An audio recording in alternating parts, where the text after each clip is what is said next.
Good morning again.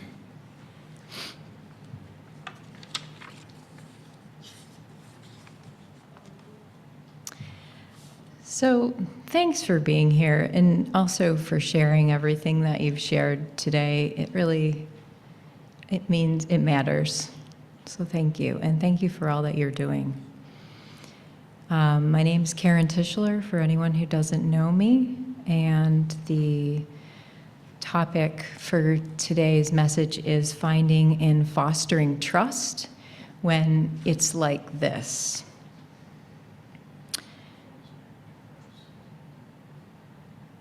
As I was considering this cultural and political firestorm that we seem to be in, and how it feels to me like the sense of trust has been shaken, I wondered, how are you all feeling? And what message might serve?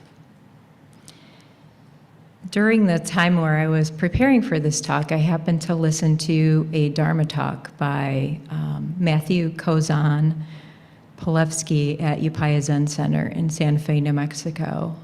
And I'd like to incorporate a few little bits of his Dharma talk in this message because I thought that they addressed that sense of shaken trust, but also I'll draw on some other wisdom teachers, and we'll see what happens. And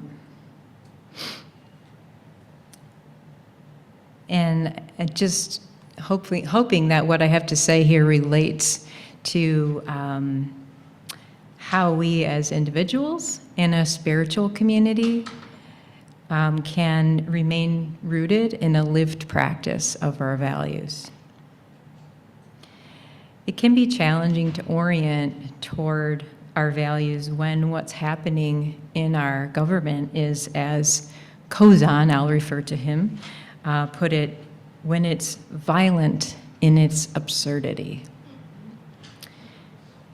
Now, mind you, this is a Zen Buddhist priest speaking these words, so it's not like some person way off on the perimeter. But this is actually the point, he says. The point is to see doubt and mistrust. The point is shock and awe, which is an old business tactic. Making our democracy seem worthless and broken is also a tactic, he said. If we don't see it as such, we will get hooked. Anyone here been hooked lately? Thinking about trust, I keep returning to the first message that I gave here at KUF about truth and how the two of them are intimately linked. When we are not told the truth, we learn mistrust. And this is probably also the point. In his talk, Kozan referenced the marshmallow experiment as evidence that we learn mistrust. Now, I didn't know of this experiment, so I had to look it up. The original experiment was in the 70s and aimed to understand when the ability for delayed gratification or self-control develops in children.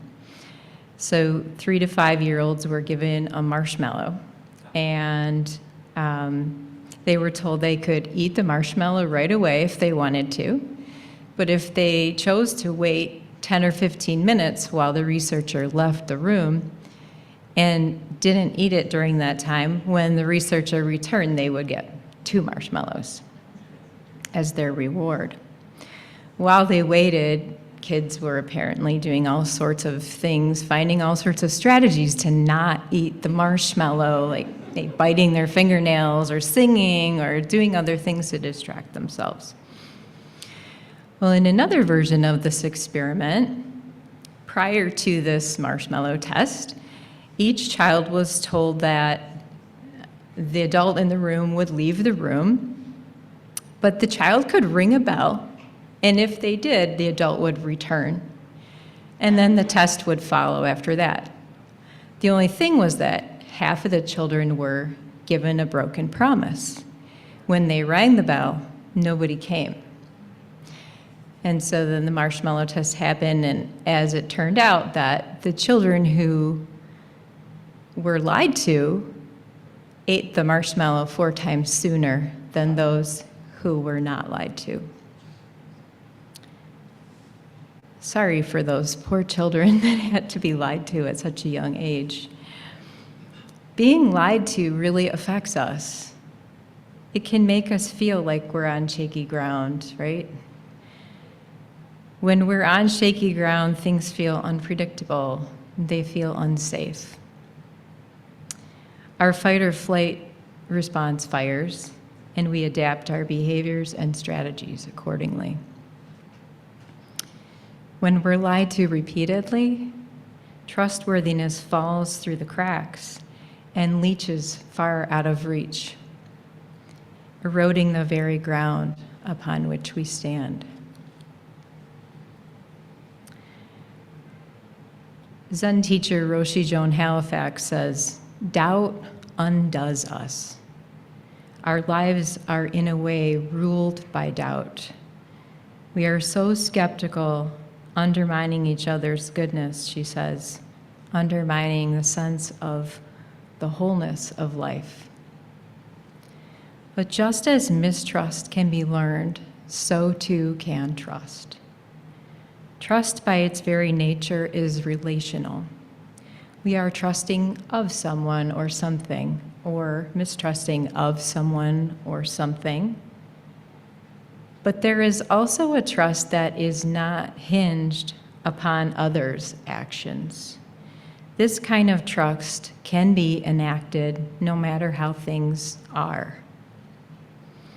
This kind of trust could be called faith. Roshi Jones says, in the West, there's an absence of devotion and an absence of faith in things. But faith is what can help us work with our doubt. So how do we find and foster a genuine trust or a faith in things when they're like this? In Roshi's perspective, having a regular meditation practice is essential to cultivating faith. That may or may not be your practice, your thing, where you find your faith. But even in the absence of sitting down to actually meditate, we can all practice abstinence from reactivity. In other words, pausing for even a few breaths, resting in awareness, taking a little needed time out. This is an essential nutrient for growing the fortitude and courage to step into the whole of our experience as humans in this time on planet Earth. When we do this, we're more likely to stop and look before we act. With time and practice, we look long enough and deeply enough to see where our story fits in the broader stories within the universe. With time and practice, when we act, we are more likely to do so from what we want to spread into the world rather than the sticky substance that we are inadvertently carrying around on the bottom of our shoes. Several years ago, I participated in one of the listening circles that KUF members and others were engaged in. Was anyone else here involved in those circles? In these small groups, we practiced listening fully to whomever was speaking until they were finished. One of the agreed upon practices was that before adding our voice to the group, we each would take 2 full breaths. Maybe we can practice that right now.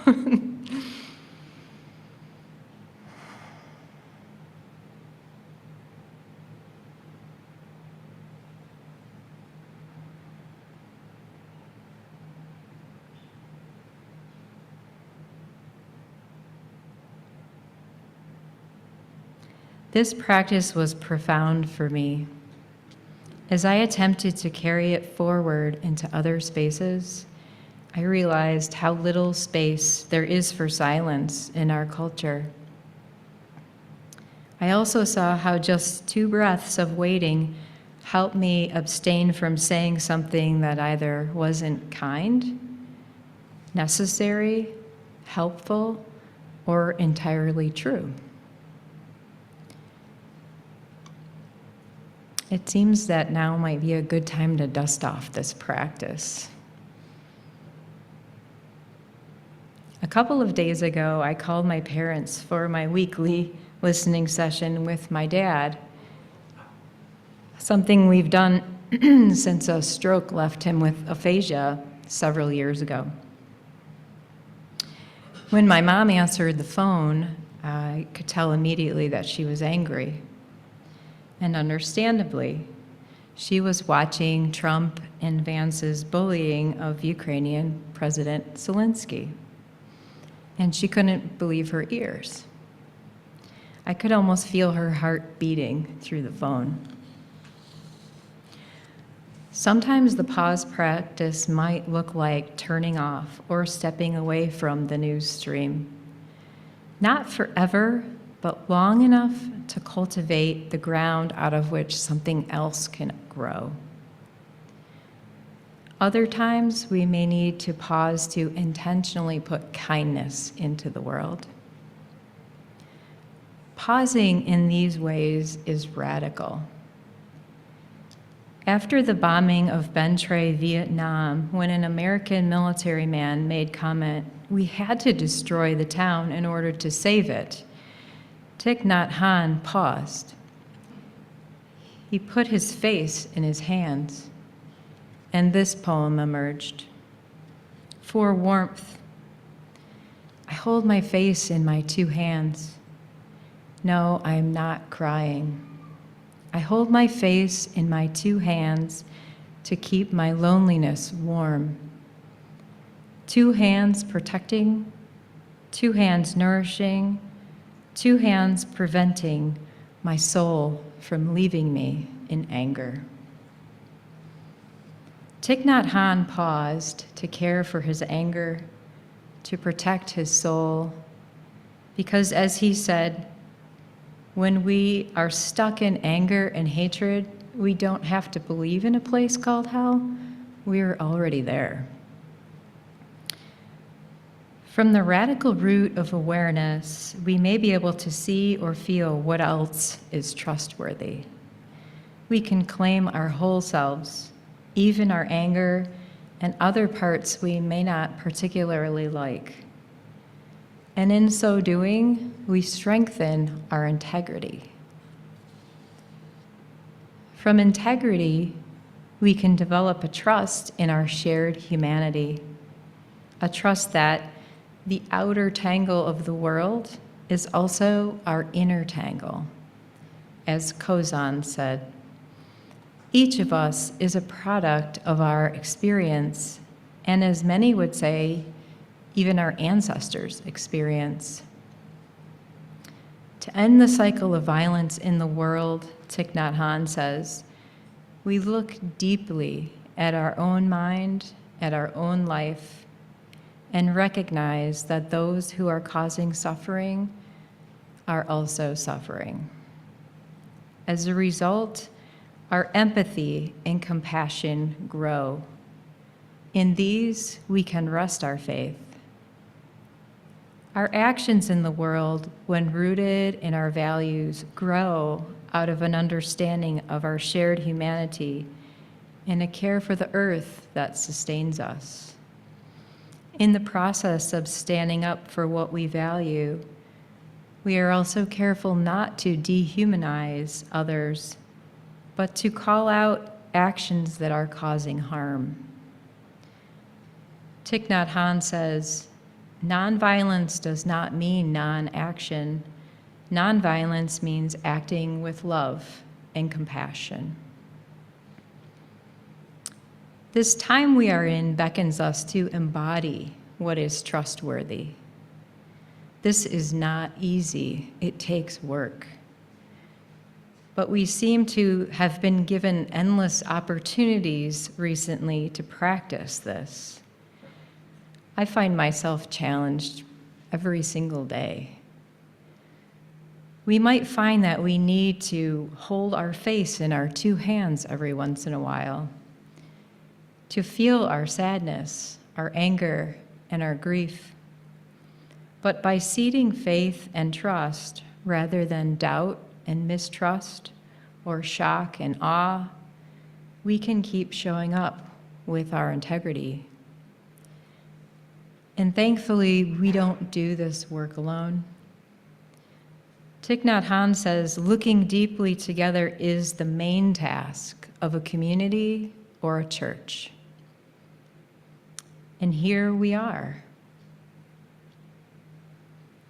Likewise, Kozan says, to find trust within our own practice, we foster it for and with one another. We wake up together.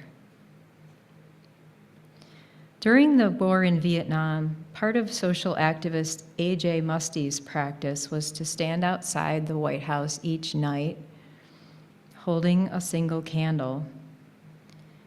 When asked if he really thought standing alone in the dark with a candle would make a difference, he said, "I don't do this to change a country. I do this so the country won't change me." This is integrity in motion. Musty was acting to, at the very least, keep his own compassion alive.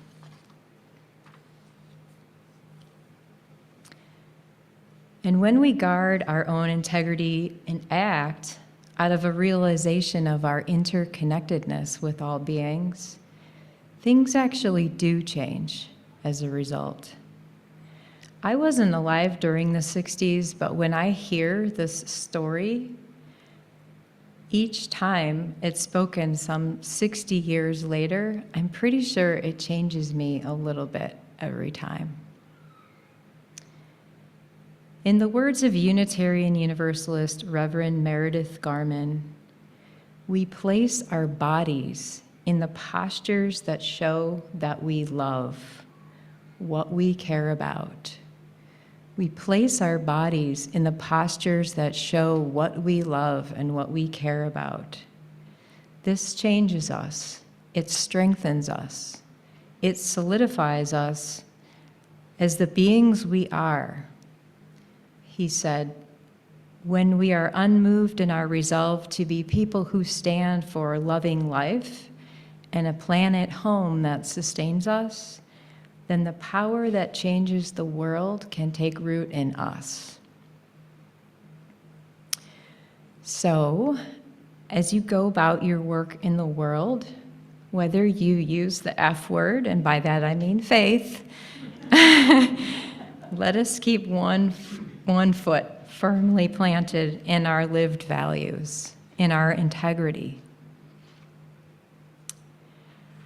May we trust that freedom exists within suffering. May we trust in love and compassion. May we trust that the human spirit thrives in cooperation rather than power over. May we return to nurture this trust of roots, using a phrase borrowed from John O'Donohue. May we return to nurture this trust of roots daily and not abandon our sanity practices that allow us to show up in our wholeness. May we dig in and be faithful to these practices. In order to shine our light into the darkness, we need to care for and tend to ourselves and one another. Whatever brings you peace and joy, do it as if your life depended upon it.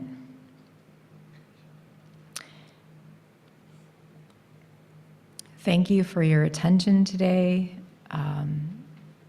May the seeds of your practice benefit all beings and bring peace.